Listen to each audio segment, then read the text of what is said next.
Morning दोस्तों, मैं अपने चैनल एग्ज़ाम कुंड में आपका स्वागत करता हूं और आज हम बात करने वाले हैं रीजनिंग के बारे में। ओके, तो रीजनिंग के टॉपिक में जैसा कि हम पासा पढ़ रहे थे जिसको हम डाइस बोलते हैं, तो डाइस को पढ़ते पढ़ते हमने कुछ टॉपिक्स को कवर कर लिया था और उसमें कुछ टॉपिक्स रह गए थे, है ना। तो बीच में मैं गाँव में चला गया था, इसलिए उसके लिए सॉरी। कुछ दिन ज़्यादा ही रह गया और मैं आई थिंक 1.5 साल बाद का हो गया था और ज़्यादा दिन नहीं, 1 हफ्ते केवल रहा हूँ, इसलिए सो सॉरी। केवल आपको 2-3 दिन को गैप हुआ होगा, है ना। तो कल की जो क्लास अपडेट थी उसको ज़रूर देख लीजिएगा। अब हम डायरेक्टली डाइस के बारे में बात करेंगे और आज आपकी डाइस की जो क्लास है वह अपलोड होगी, है ना। डाइस मतलब कि पासा, है ना। अब अगर हम बात कर लें कि इस पासे में कौन से क्वेश्चन रह गए थे, तो अगर हम टाइप 4 के बारे में बात करेंगे, है ना, टाइप 4 के बारे में अगर मैं बात कर लूँ तो किस तरीके का टाइप 4 में क्वेश्चन आता है।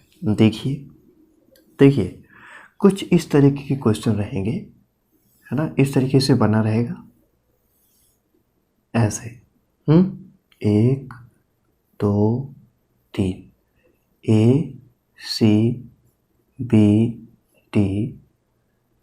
यहाँ पे डी लिख सकते हो आप, है ना।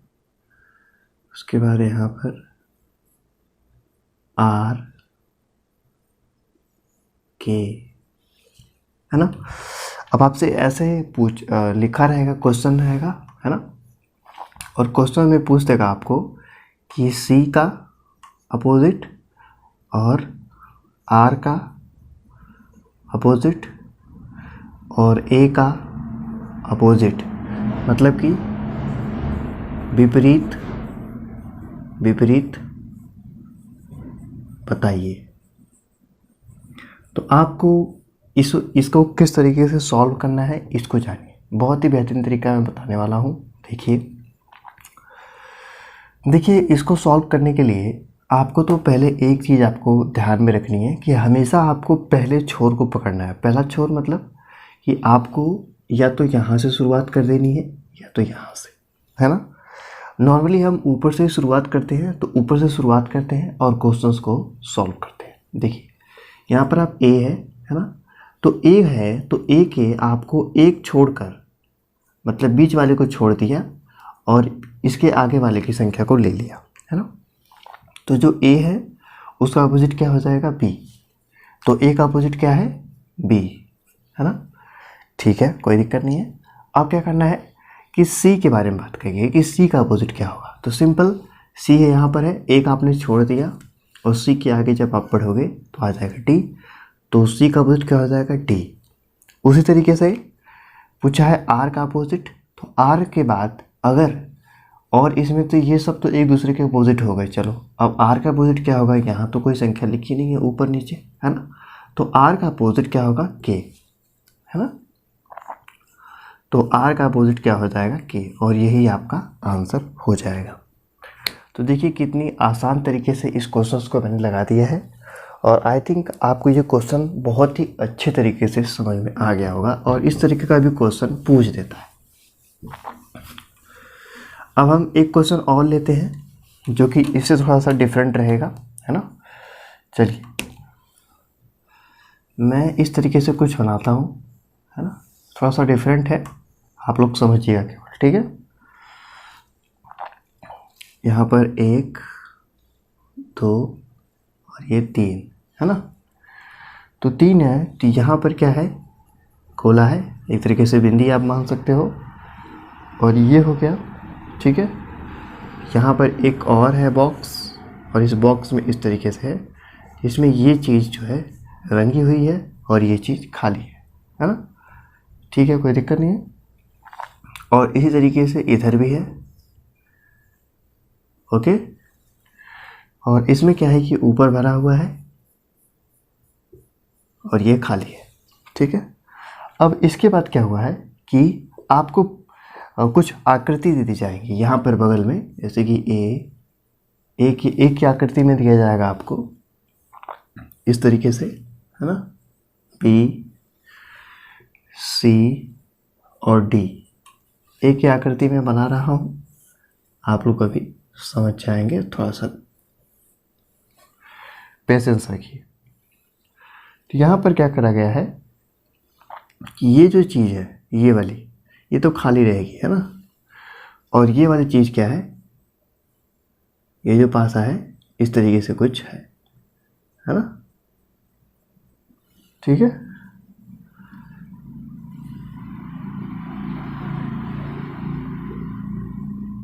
ये सब चीज़ें है ना,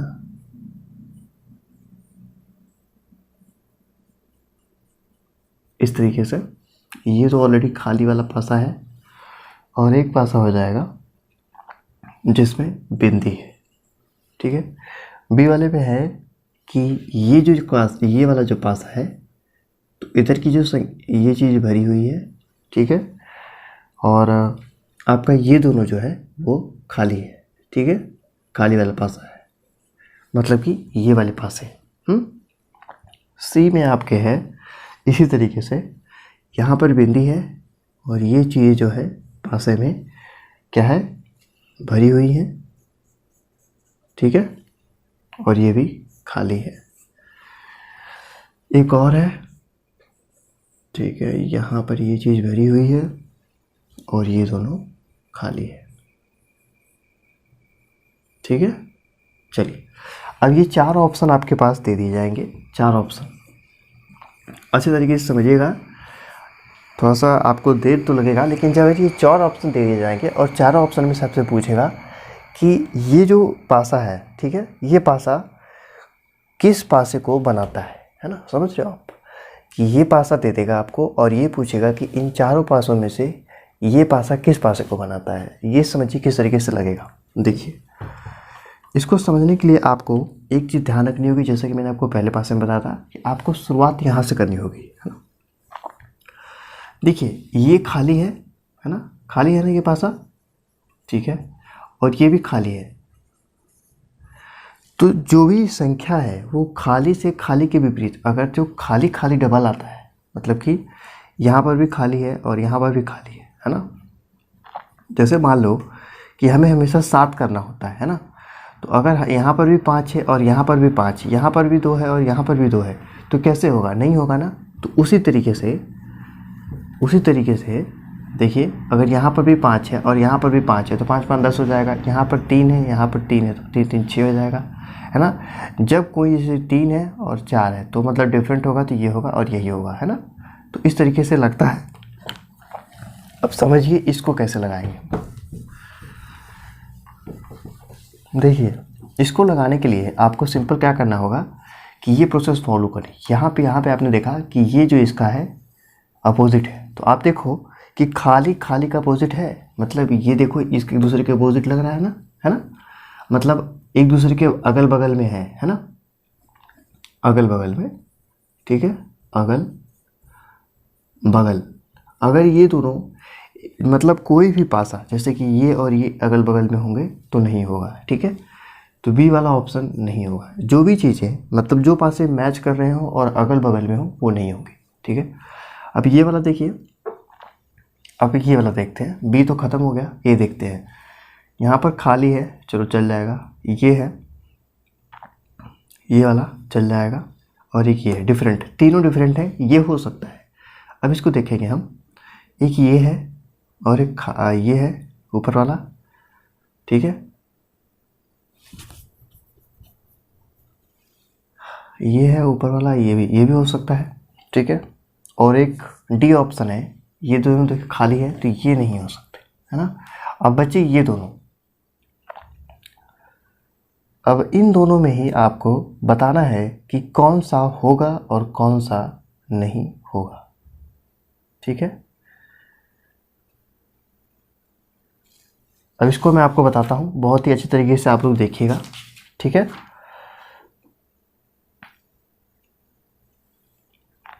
देखिए,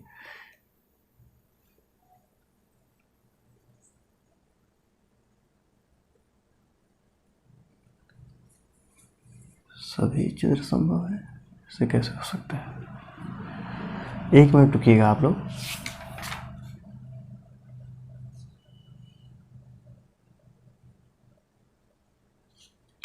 अच्छा, देखिए यहाँ पर आप देख पा रहे होगे कि यहाँ पर ये तीनों चीज़ें डिफरेंट है और ये तीनों चीज़ें डिफरेंट है, तो ये दोनों हो सकता है, ठीक है।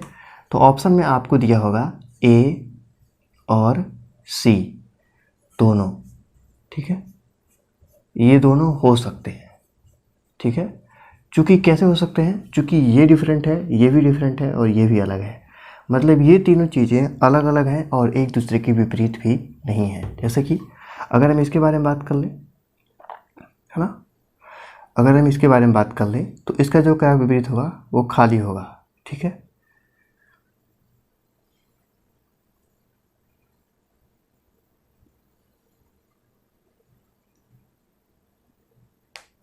तो ये दोनों जो पासे हैं वह हो सकते हैं, ठीक है।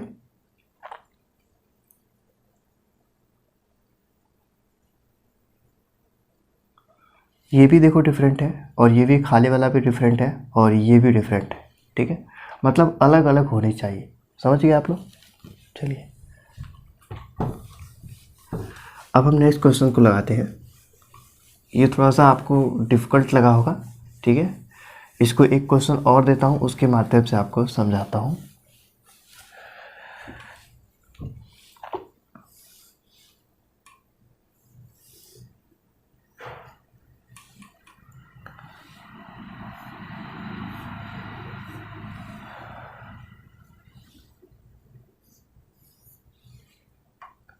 यहाँ पर 5 1 5 1 4 6 3 और ये हो गया 2, ठीक है। अब आपसे पूछेगा कि इसमें आपको बताना है कि कौन कौन सी आकृतियाँ बन सकती हैं।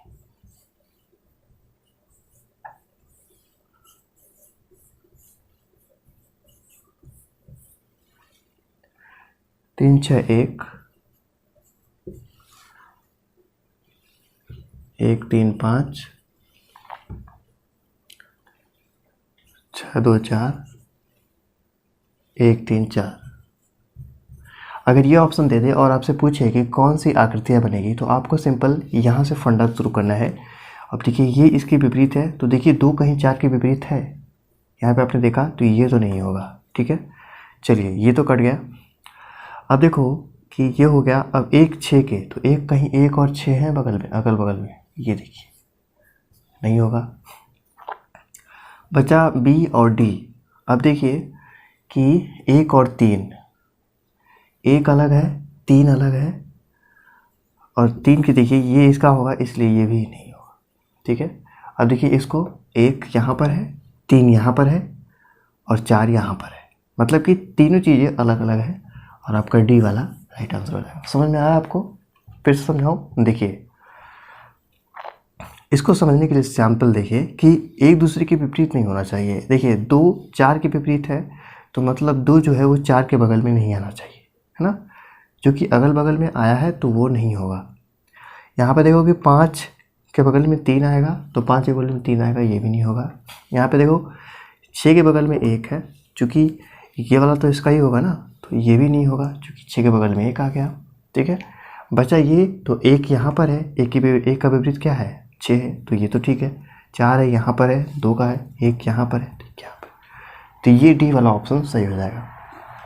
आपको इस पासे में ये चीज़ें समझ में आ गई होंगी और यही आपकी लास्ट क्लास थी। अब हम कुछ नेक्स्ट टॉपिक के ऊपर पढ़ेंगे, तब तक के लिए नमस्कार, धन्यवाद, थैंक यू सो मच। और क्लास को अगर अच्छी लगी हो तो सब्सक्राइब जरूर करिएगा। Thank you.